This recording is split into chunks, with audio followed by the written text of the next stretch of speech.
SWL shock wave lithotripsy.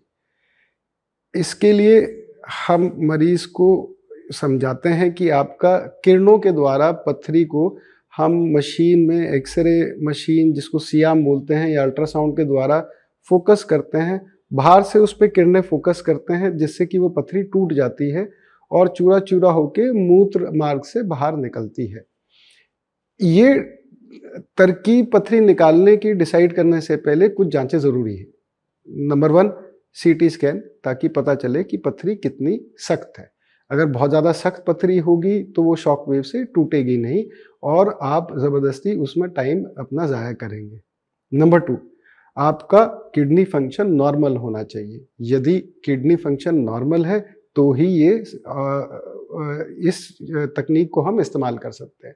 Number 3, इसे हम कहते हैं इमेजिंग स्टडी। एक IVP करा के देखते हैं कि आपका किडनी फंक्शन ठीक है, परंतु क्या जिस तरफ पत्थरी है वो किडनी काम कर भी रही है या नहीं। भाई हमारे शरीर में 2 गुर्दे हैं, अगर एक गुर्दा भी ठीक से काम कर रहा है तो किडनी फंक्शन नॉर्मल रह सकता है, पर इमेजिंग स्टडी IVP वगैरह से पता चलता है कि हाँ दोनों गुर्दे बराबर काम कर रहे हैं ठीक से, तभी हम इस तकनीक को लेते हैं। और आखिरी टेस्ट यूरिन की जांच। ये बहुत ज़रूरी है कि यूरिन में इन्फेक्शन ना हो, क्योंकि जब पत्थर टूटता है तो कभी कभार उसके अंदर के बैक्टीरिया निकल के बुखार पैदा कर सकते हैं। ऐसे में हमें बहुत ज़रूरी है जानना कि पहले से ही मरीज़ के पेशाब में इन्फेक्शन नहीं है। अगर है तो एंटीबायोटिक देने के बाद SWL किया जाता है।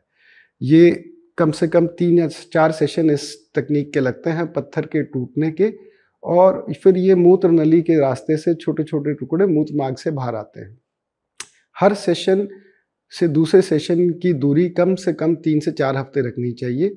ये एक लंबी अवधि है, पर अगर आपका स्टोन सॉफ्ट है और किसी कारण से सर्जरी आपके लिए इंडिकेटेड नहीं है तो ये तकनीक का इस्तेमाल किया जा सकता है। इसका बस एक नुकसान है, ड्रॉबैक है कि कभी कभार सारी पत्थरी के कण नहीं निकल पाते। जो टूटा निकल गया, शायद 2-4 कण रह गए किडनी में, तो वो फिर से किडनी की पत्थरी बनाने की संभावना रह जाती है।